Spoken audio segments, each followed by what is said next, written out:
महिलेचं चूल आणि मूल या पलीकडचं तिचं अस्तित्व ब्राह्मणी व्यवस्थेने नाकारलं होतं, तर त्याच महिलेच्या हातात कलम ही सावित्रीबाई फुले यांनी दिली व डॉक्टर बाबासाहेब आंबेडकरांनी लिहिलेल्या संविधानामुळे आम्हाला माणूस म्हणून जगण्याचा अधिकार मिळालेला आहे.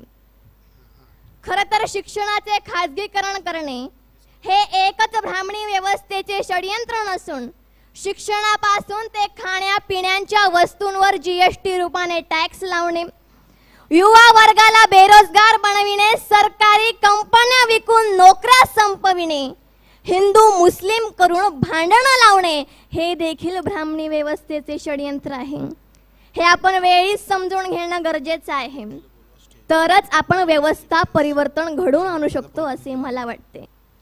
इसीलिए मैं कहना चाहती हूँ कि अरे भारत ऐसा अकेला देश है जहाँ पर धर्म के नाम पर लाठी उठाना सिखाया जाता है, धर्म के नाम पर लाठी उठाना सिखाया जाता है, अधिकार के नाम पर कलम नहीं. सरकार भक्त चाहती है जागरूक नागरिक नहीं, भक्त चाहती है जागरूक नागरिक नहीं.